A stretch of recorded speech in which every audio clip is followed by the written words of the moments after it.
Nada más antes de entrar en este tema que creo que es muy importante, quiero hacer la pequeña aclaración.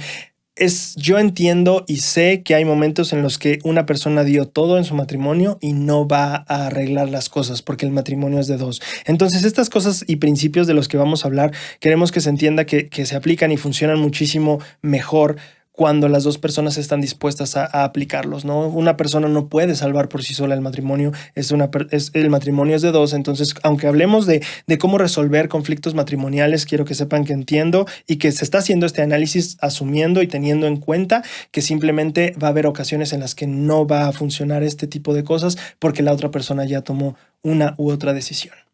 Bueno, ahora sí, entrando en el tema. El primer libro de Esther nos cuenta cuando el rey de Persia, el rey Jerjes, hace un botín y entonces está como presumiéndole a toda la gente, no, que mira, tengo tanto y esto, porque el botín es para gente de la realeza. Y entonces está muy como presumido el rey diciéndoles todo lo que tiene. Y en cierto punto dice, también les voy a presumir a mi esposa, gran idea.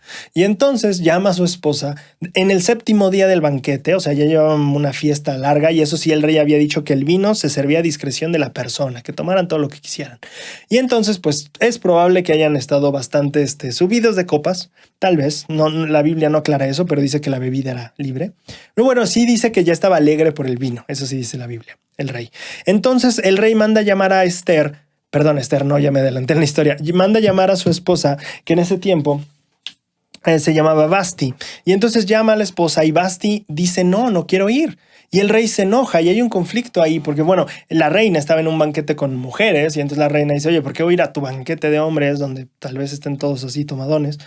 No voy a ir, estoy aquí con el banquete con las chicas, ¿no? Entonces el rey se enoja bastante y la sociedad también, o al menos la fiesta o los del banquete, porque dicen, oye, ¿cómo puede ser que esta mujer así nada más le dijo al rey que no? O sea, si esto se sabe, las mujeres van a empezar a dejar de respetar a sus maridos y etcétera. Entonces al final el rey decide, ¿sabes qué? Sí, vamos a poner un decreto de que ya la reina ya no queremos que venga, que ya se quede ahí donde esté. Y vamos a decir que todos los hombres deben ser señores en su casa. ¿Cómo no? Y al final el rey y esta esposa pues acaban separados. Nunca vuelven a estar juntos. Ahora, ¿qué tiene esto que ver con el tema que quiero tratar?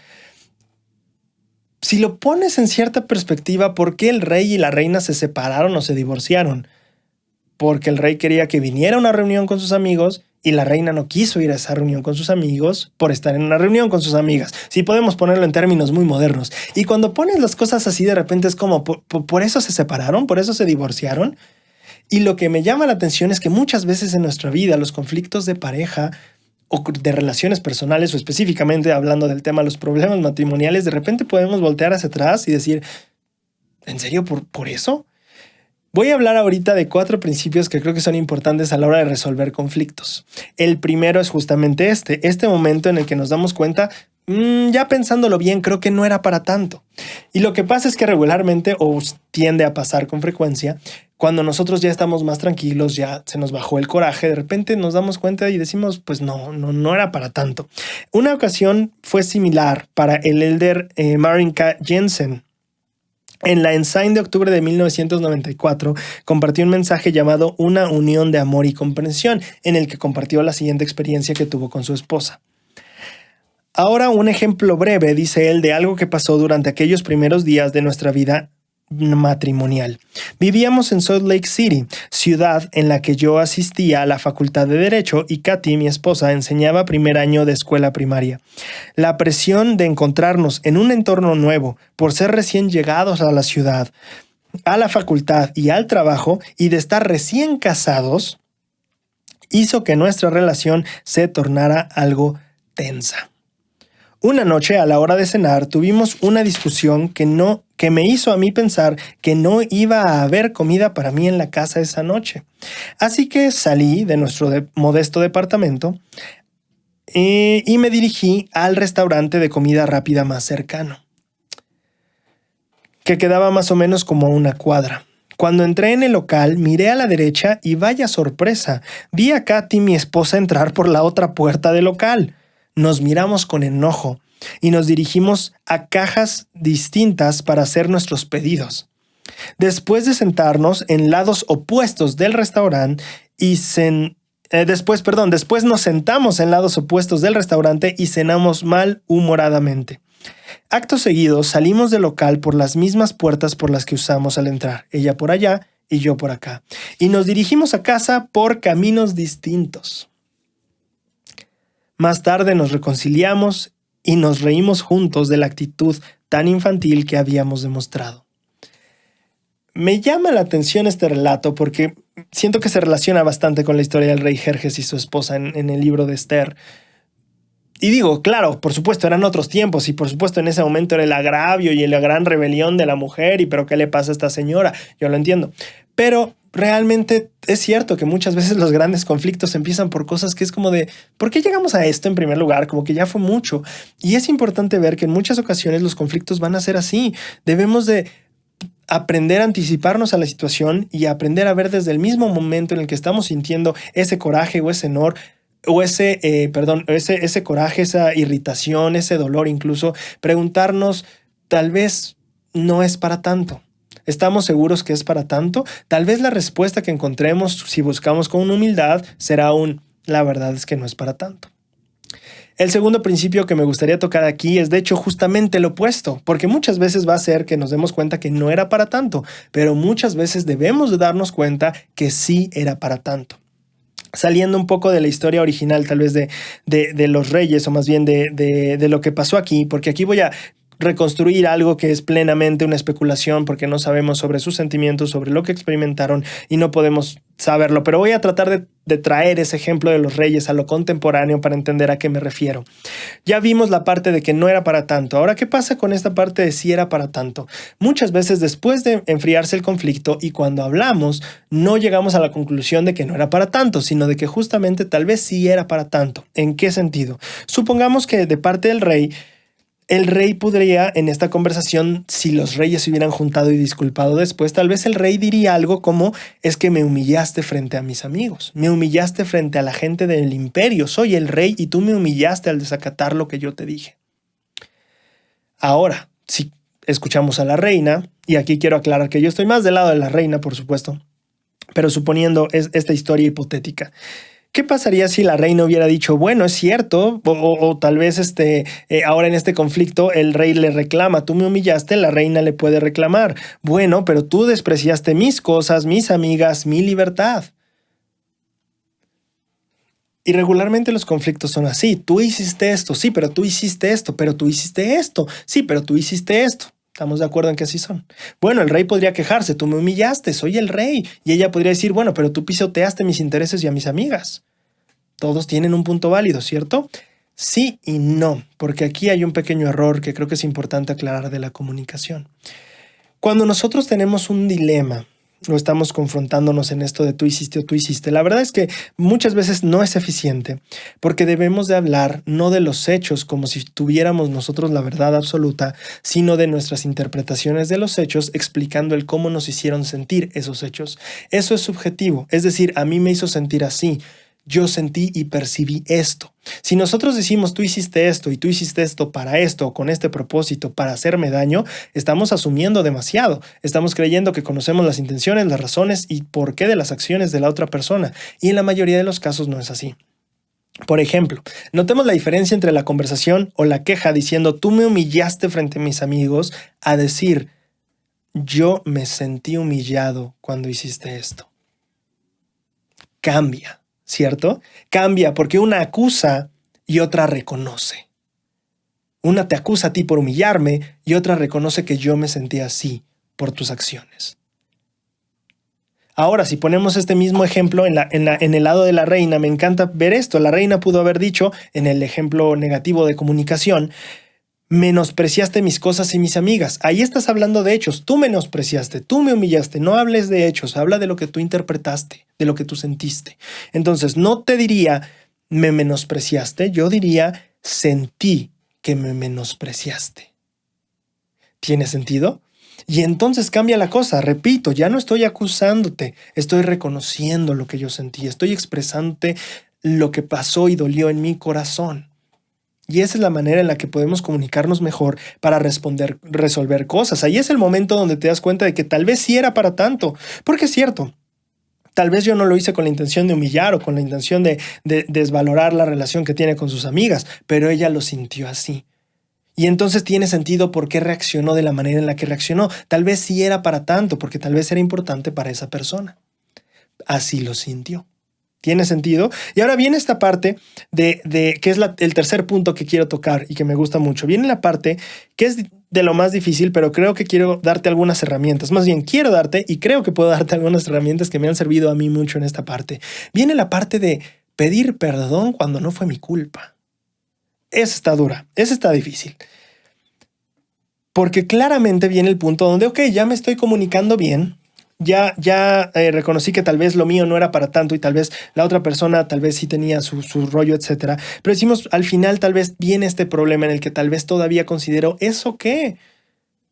Como estabas con tus amigas, yo soy el rey, ¿eso qué? Que tus amigas, y la reina podría decir, ¿eso qué con tus amigos? Y que o sea, eres el rey, impon respeto por otros lados, como que si una mujer pudiera quitarte todo el respeto, y sabes, todo eso puede ser como la discusión. ¿Por qué?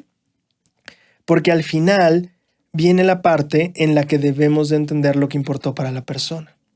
Cuando decimos, bueno, pero no es mi culpa si tú te sientes humillado, no es mi culpa si tú te sientes de esa manera. Y la verdad es que tienes razón, no es tu culpa. Pero el que no sea tu culpa no quiere decir que no tengas responsabilidad al respecto. Lo voy a repetir, el que no sea tu culpa no quiere decir que no tengas responsabilidad al respecto. Ahora, vamos a entender por qué tendría que pedir perdón si no fue mi culpa. Aquí hay 2 puntos que quiero hacer. En primer lugar, porque la acción yo entiendo que aunque no fue mala, lo que causó sí fue malo para la persona. Oye, ¿sabes? Yo levanté mi vaso para beber agua y atrás de mí estaba alguien y le pegué. ¿Tengo la culpa? No, no lo vi. Pero de todas maneras pides perdón, no eres un patán. Le hiciste daño, aunque no era ni tu intención ni la acción que hiciste fue mala. Levanté el vaso para beber agua, sin querer te tiré el tuyo. Perdón. ¿O no dices perdón? No fue tu culpa. El decir perdón no está implicando que fue tu culpa. Está implicando que lamentas lo que pasó cuando hiciste esta acción. Entonces, si bien es cierto que no, tal vez en algunas ocasiones, aquí repito, no estoy hablando de todas, pero en algunos casos muchas veces llega la pregunta, oye, pero si yo no hice nada malo, ¿yo por qué tendría que disculparme? Bueno, porque aunque no hiciste nada malo, la verdad es que hubo consecuencias malas para la otra persona. Y de eso, la gente gentil se disculpa. Aunque la acción no haya sido mala. ¿Tiene sentido? Entonces, primer punto, ¿por qué debemos pedir perdón aunque no es nuestra culpa? Bueno, uno, porque aunque la acción no es mala, lo que causó esa acción en la otra persona sí fue malo. Ahora, 2, y aquí viene la parte que a mí me encantó explorar esta vez mientras estaba estudiando esta parte de los reyes y pensando en dilemas matrimoniales y cómo es que se divorciaron porque no quisieron ir a una reunión juntos, ¿sabes? Y que aunque parezca de otra época, la verdad es que a veces pasa bastante en esta, ¿no? Así empiezan los conflictos con algo pequeño. Y entonces el punto 2, ¿cuál es el punto 2? Regularmente cuando ya llegamos a este punto donde viene la confrontación y decir es que tú me humillaste, es que tú desprestigiaste mis amigas y mi familia y etcétera. Regularmente cuando llegamos al punto de expresar lo que sentimos, es que yo me sentí así, humillado o que no valoras a mi familia. Muchas veces viene la parte en la que tenemos la arrogancia de decir ¿eso qué? Por favor, ¿cómo es que eso te va a doler? Eso ni siquiera tenía la intención, ni siquiera eso, ¿por qué te pones así?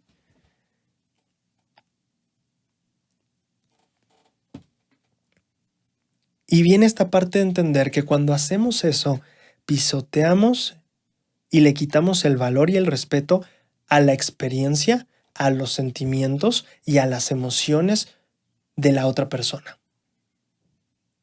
Bueno, Braulio, pero esto que hice, ¿qué? O sea, eso no, si a mí me hicieran eso no me dolería. Felicidades si a ti no te dolería, felicidades si tú no llorarías. Pero te tengo noticias, no estamos hablando de ti. Así que deja de hacerlo de ti en este momento, porque no estamos hablando de ti. Estamos hablando de la otra persona. Y si a ti no te dolió, felicidades, qué bueno. Pero este momento estamos hablando de él o de ella. Y este es el segundo error que cometemos. Uno, no solo es cuestión de entender que, oye, nos disculpamos a pesar de que la acción no fue mala, pero lo que causó fue dolor. Y de eso se debe una disculpa. Y dos, regularmente cuando la persona viene a decirte que le dolió lo que hiciste, regularmente lo que hacemos en primer lugar es decir, ay, ¿eso qué? Si a mí me lo hubieran hecho no me hubiera dolido. Felicidades y a ti no. Pero te bajas de la sillita de la arrogancia y el egoísmo que estás y asumes que tú no eres todos ni todos son tú. Y que estamos aquí por la otra persona y no para saber qué me hubiera pasado o qué hubiera sentido yo. Deja de hacerlo sobre ti. Ahora, creo que una perspectiva religiosa al respecto ayuda mucho. A mí no me hubiera dolido. Yo no hubiera interpretado eso. De nuevo, felicidades. Pero ¿sabes qué? Qué bueno que sepas que tú no hubieras reaccionado así. Qué bueno que conozcas tu corazón. Tú no conoces el de la otra persona. No conoces su corazón, no a profundidad, no como Dios lo conoce. La persona que lo conoce realmente es Dios. Y el asumir que tú lo conoces y tú puedes determinar, es que no se sintió así, es que está exagerando. Mira, podrá ser que sí o podrá ser que no, pero al final su corazón es diferente al tuyo. Y lo que no debemos asumir es que lo conocemos, porque la única persona que lo conoce o los únicos seres que lo conocen están allá arriba. Y nosotros no deberíamos suponer que podemos usurpar su trono en ese sentido. No conocemos lo que sintió la otra persona. Y no debemos pretender que solo porque a nosotros no nos hubiera dolido, ese es un argumento válido. No, no se habla aquí de ti, se habla de lo que él o ella sintió. Ahora, ¿qué es lo importante entonces entender de este punto? Que aunque lo que hayas hecho no haya sido nada malo, aunque no haya sido una mala acción, al final, la buena acción tal vez causó malos sentimientos y malas consecuencias para la otra persona. 1. 2. Muy probablemente cuando esa persona te externó sus sentimientos, tú los desvaloraste y los pisoteaste diciendo eso que yo no me hubiera sentido así. Ya son 2 cosas de las que tienes que pedir perdón por eso. 1, por de todas maneras lastimar, y 2, por querer decir que el lastimar no era para tanto, que ni importa eso porque a mí no me hubiera sentido, yo no me hubiera sentido así.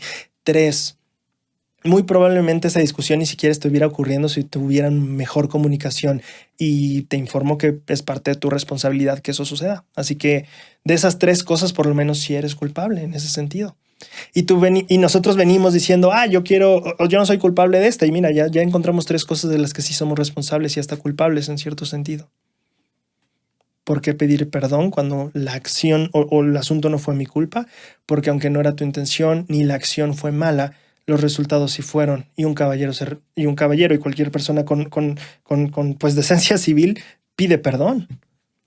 Dice lo siento. Si pisoteamos los sentimientos de alguien cuando nos expresó cómo se sintió, también debemos una disculpa por eso. Y si tal vez en el proceso debimos haber tenido mejor comunicación y eso es parte de nuestra responsabilidad, pues también debemos una disculpa por ese lado. Ahora, llegando al punto final, el punto número 4.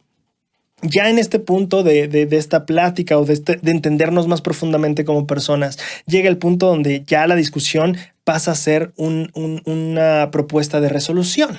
Y entonces vienen acuerdos, vienen cosas entre las personas que ya se calma el asunto. Aquí, antes de pasar a este último punto, solo quiero recordar y nuevamente decir lo que dije al principio.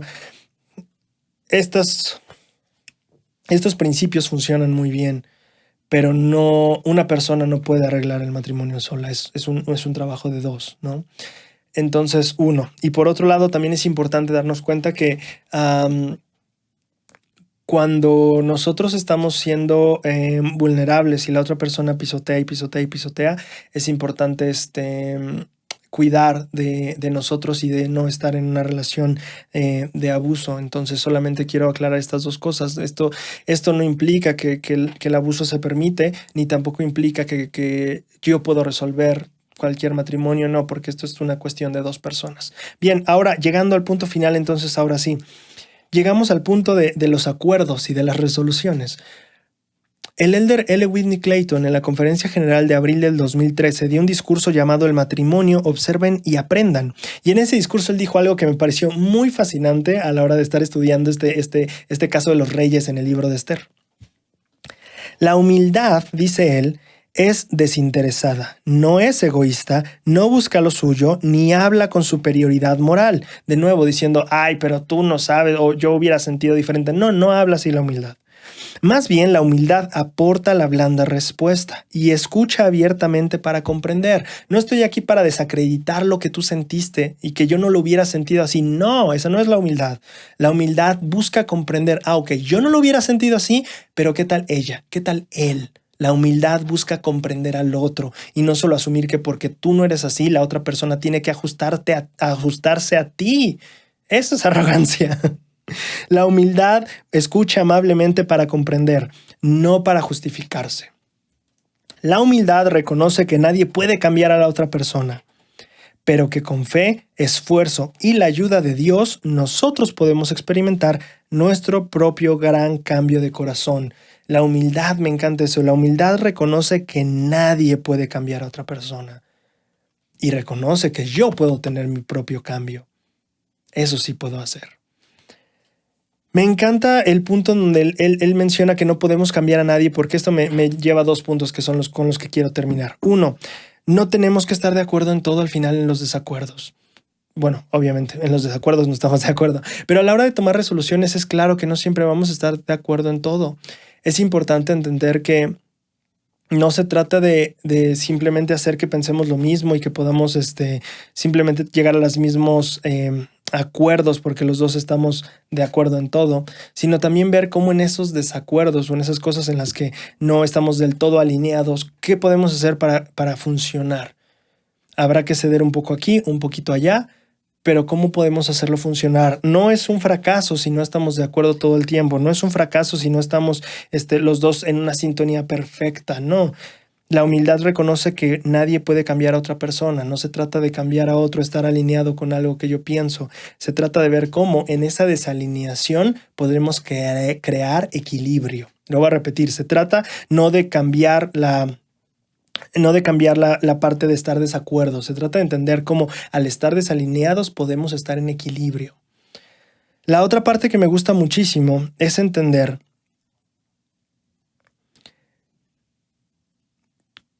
que nuestra responsabilidad en una relación no es de cambiar a la otra persona, que la paciencia en el proceso es muy importante. Y la paciencia no solo esperando a que cambie, sino más bien entender que es parte de la persona. Si nosotros pensamos en el plan, la paciencia en el plan de Dios no solo implica que nosotros pues esperamos a que acabe, sino también la paciencia implica que entendemos que esta parte dolorosa es parte del plan en sí. La paciencia viene de comprender que el plan involucra en sí estos momentos de dolor. Entonces, cuando nosotros vemos una relación o estamos en una relación con otra persona, ya sea amorosa o cualquier tipo de relación también familiar, nosotros tenemos que darnos cuenta que la humildad acepta que no estoy aquí para cambiar a la otra persona. La humildad me permite ver que así como Dios me da este amor profundo que tiene por mí, con y sin las cosas que tengo y no tengo, ¿cómo puedo yo desarrollar un amor parecido al de Él?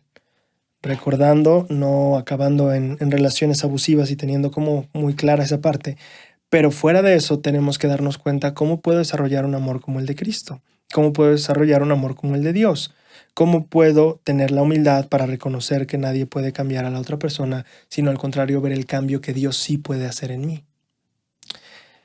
Si nosotros incorporamos estos principios del discipulado a nuestras relaciones personales, entonces veremos cómo una relación crece en amor, en comprensión, en comunicación, aún hasta el día perfecto.